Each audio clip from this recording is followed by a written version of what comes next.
Hey everyone, thanks for clicking on this video and welcome to my channel.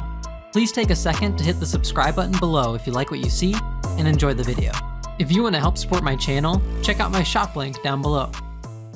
Few teams have had a more disappointing season than the San Diego Padres, and when looking at their roster, it's pretty difficult to see why a team that was picked by many to win the World Series are likely going to finish under 500 and in 4th place in their division. If you look at the lineup in the defense, you see stars like Manny Machado, Juan Soto, Xander Bogaerts, and Fernando Tatis Jr., along with great pieces like Ha-Seong Kim, Jake Cronenworth, Gary Sanchez, and Trent Grisham. If you look at the pitching staff, you see frontline starters like Blake Snell, Yu Darvish, and Joe Musgrove, along with guys like Seth Lugo and Michael Wacha, who have turned in good to great seasons. If you look at the bullpen, you see one of the best closers in the game in Josh Hader, along with players who are currently having a good season or who had one just a year ago in Tim Cosgrove, Nick Martinez, Steven Wilson, Luis Garcia, Tim Hill, and Robert Suarez. If you look at their run differential, you'll see that they've scored roughly 70 more runs than they have allowed, miles better than the next two teams in front of them in the division. But if you look at the team's record, you'll see that they are well under 500 and are closer to the tanking Washington Nationals than they are to a playoff spot. Today, we're going to dig into how the Padres assembled what should have been one of the best rosters in the game, how they got to where they are, and how this isn't the first time that the team has failed after having one of the best regarded off seasons. What caused the Padres to become the biggest disappointment in baseball?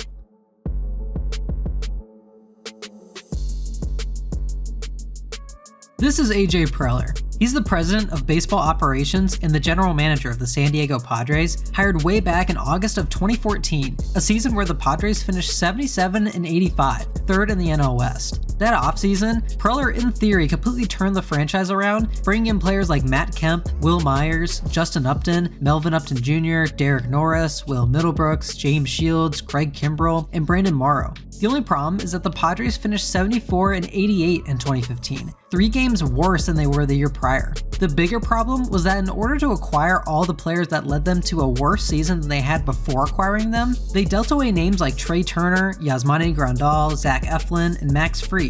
You might be familiar with a few of them, they've gone on to have pretty good careers. From 2016 through the 2019 season, the Padres didn't win more than 71 games or finish better than 4th in the NL West. However, during this time period, they traded their once headline offseason acquisition James Shields to the Chicago White Sox for a then unknown shortstop prospect named Fernando Tatis Jr., who within a few seasons rose to be the top prospect in baseball, debuting in 2019 to resounding success. They also brought in stars like Manny Machado before the 2019 season and Eric Hosmer before the 2018 season, signing them to long-term deals and building a core for the future. The Padres finished the 2019 season at 70-92, but a few core pieces were in place, led by Manny Machado and Fernando Tatis Jr. The 2020 season was the major turnaround, with San Diego finishing 37-23 and making the playoffs in the shortened season. They defeated the Cardinals in the wildcard round before getting swept by the Dodgers in the NLDS, but it was a huge step forward finishing 2nd in the NL West following a last place finish the season prior. That offseason, AJ Preller went out and got Joe Musgrove, Yu Darvish, and Blake Snell for the rotation, signed Mark Melancon for the bullpen, and brought in Korean star Ha-Seong Kim to play the infield. They signed Fernando Tatis Jr. to a massive 14-year, $340 million contract extension. But once again, the moves failed to bring San Diego back to the postseason. It wasn't on the level of the 2015 failure, but the Padres finished 79-83, 3rd in the NL West. Manny Machado, Jake Cronenworth, and Tatis all put up strong seasons, along with Musgrove and Melancon, but Darvish, Snell, and once promising rookie Chris Paddack all struggled in the rotation. Preller's major offseason moves failed again, but this time the blame fell on second-year manager Jace Tingler, who had questions surrounding his ability to keep the clubhouse together after players reportedly went to Preller to voice their displeasure in the job Tingler was doing. Communication issues and injuries were pointed to as justification for the failed season, despite what was a strong roster, as Preller turned towards the 2022 season.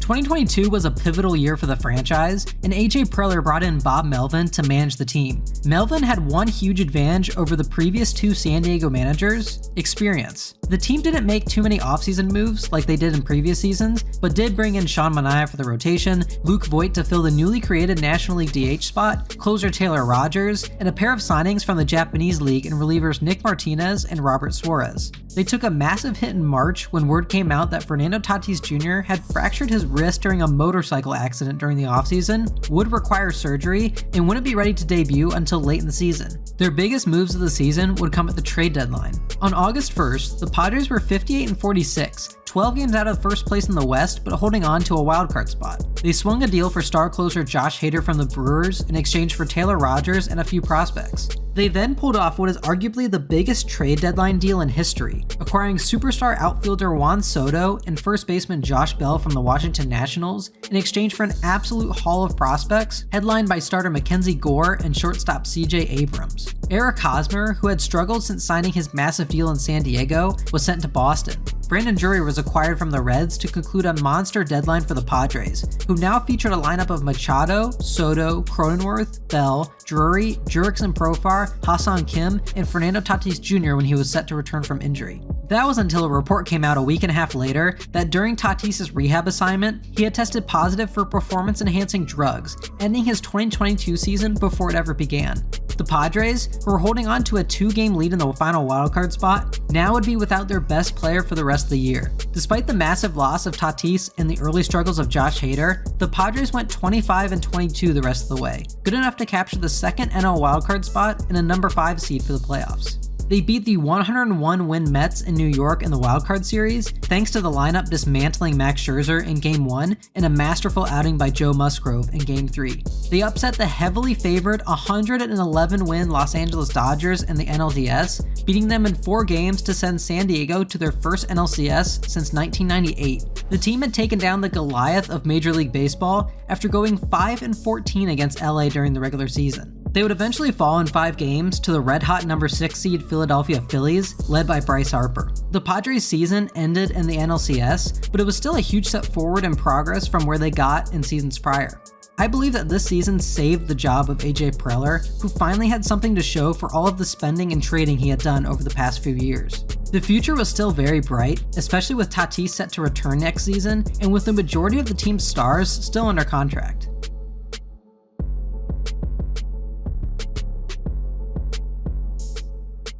The offseason following the 2022 season was one of incredible spending. From the Mets and Steve Cohen's ridiculous spending spree to get players like Justin Verlander, Brandon Nimmo, Kodai Senga, and Edwin Diaz, to the Yankees with Aaron Judge, Carlos Rodon, and Anthony Rizzo, the Phillies and Trey Turner, the Red Sox and Rafael Devers, the Rangers with Jacob deGrom, Nate Eovaldi, Andrew Heaney, you get the idea. The Padres parted ways with players like Josh Bell, Brandon Drury, Sean Manaea, Will Myers, Jurickson Profar, and Mike Clevinger through free agency, and were prepared to spend big money to land one of the huge free agents available during the offseason. They signed reliever Robert Suarez to a 5-year, $46 million deal, along with Nick Martinez on a 3-year deal. They failed to land Trey Turner before he signed with the Phillies, along with Aaron Judge before he returned to the Yankees. Just after losing out on Judge, they signed another superstar shortstop in Xander Bogaerts to an 11-year, $280 million contract, which would keep him in San Diego through his age 41 season. They brought in Seth Lugo on a 2-year deal for the rotation, along with veterans Matt Carpenter and Nelson Cruz to help fill the DH role. Things would remain quiet until February, when the team agreed to extensions with 2 of their stars, a 6-year, $108 million deal given to Yu Darvish, and a new 11-year, $350 million deal for Manny Machado after he opted out of his original contract with San Diego. Michael Wacha was brought in to complete the rotation, and the team's major offseason moves were complete. The lineup at full strength resembled one that you might find in a video game, with the biggest issue being where everyone was going to play. The offense featured Manny Machado, Juan Soto, Xander Bogaerts, Fernando Tatis Jr., Jake Cronenworth, Ha-Seong Kim, and the DH tandem of Carpenter and Cruz. Bogaerts, Tatis, and Kim were all natural shortstops, with the likely scenario being that Tatis would move to the outfield, Bogaerts would remain at short, Kim would move to second, bumping Cronenworth to first. San Diego had a dream top of the lineup made up of the game's top stars. The rotation was still strong with Musgrove, Darvish, and Snell, along with Waka and Lugo. The bullpen was headlined by Hader, backed up by Nick Martinez, Robert Suarez, Luis Garcia, and Tim Hill. The Padres were consistently picked among the top teams with the best World Series odds, and for good reason. They had upgraded a roster that took down a pair of 100-win teams in the playoffs and carried them to the NLCS. They had the third highest payroll in baseball to start the season, only behind the teams in New York. The problem, as those other two teams would find, is that you actually have to play the games during the season in order to make the playoffs and win a title.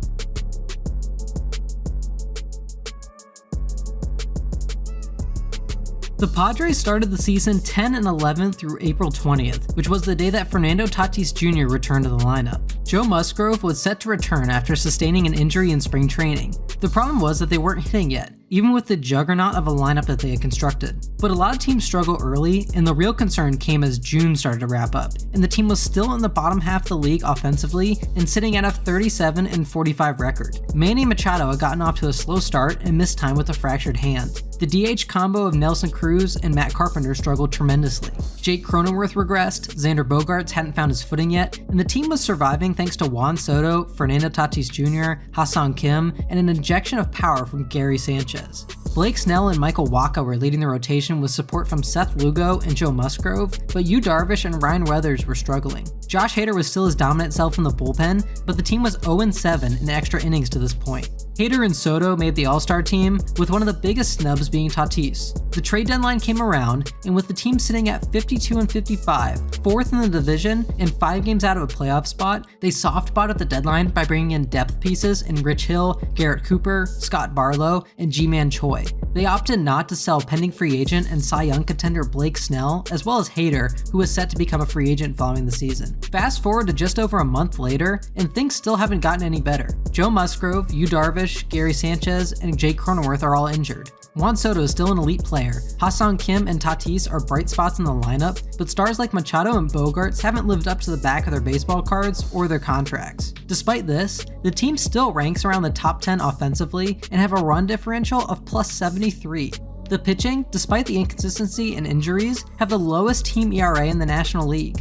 With these stats, the team could be expected to be at around 78 wins, not 67. So why does this team sit so far below in the standings? The answer seems to be that they simply aren't clutch. Right now, the Padres are 0-11 in extra inning games this season, and 6-26 in one-run games. You might think that this is due to the bullpen, but San Diego is 5th in the NL in reliever ERA. Not bad enough to be winless in extra innings and to own a terrible record in one-run games. This is even more shocking because the Padres have one of the best closers in the game in Josh Hader. Fangraphs actually tracks a clutch stat, which measures a team's performance in high leverage situations, and the Padres rank dead last in baseball. This is even more puzzling when you look at the players they have in their lineup and how they've performed on the biggest stages. Juan Soto had a 1.178 OPS in the World Series as a 20-year-old. Xander Bogaerts has 2 World Series rings from his time in Boston.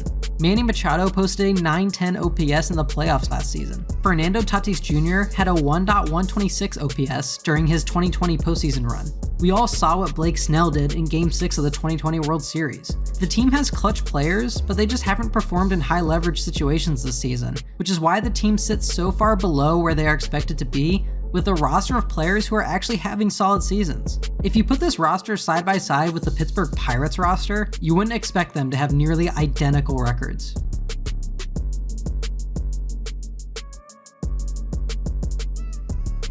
Playing the what-if game doesn't really mean anything in the grand scheme of things, but just think if the Padres went 5-6 in extra innings, or even 10-17 in one-run games. They would either own a postseason spot or just be a few games back of one. Despite the accomplishments of 2022, this season has put AJ Preller's job in jeopardy again. Should the Padres finish under 500 this year, as they are almost certainly on track to do, they would have finished with a winning record in only 2 seasons out of the 9 that Preller has constructed the roster, and one of those was the 2020 60-game season. None of his teams have challenged for a division title. He handed out $144 million to Eric Hosmer. He traded Yasmani Grandal and Zach Eflin to the Dodgers for an aging Matt Kemp. Trey Turner was given up in a 3-team trade to get Will Myers. Max Fried was sent to the Braves for a 1-year rental in Justin Upton. Craig Kimbrell was dealt to Boston a year after acquiring him for essentially just Manuel Margot.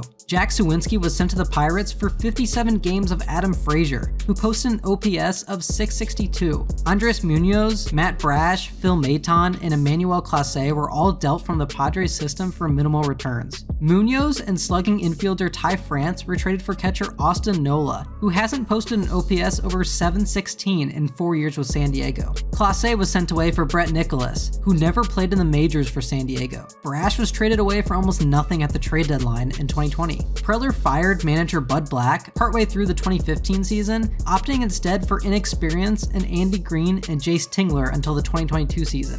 There are certainly good things to point to during Preller's tenure, including the trade to acquire Fernando Tatis Jr. from the White Sox for James Shields. He swung trades to get Trent Grisham and Jake Cronenworth, who have shown strong value at times for San Diego. Joe Musgrove was acquired for now All-Star reliever David Bednar, but Musgrove has done well in San Diego. Blake Snell and Yu Darvish were acquired prior to the 2021 season for a package of prospects that haven't really amounted to much. But Preller's aggressiveness has hurt the franchise more than it has helped. The trade that sent starting pitcher Mike Clevenger to San Diego seemed good at the time, but injuries derailed his Padres tenure and limited him to only 27 games over 3 seasons with San Diego.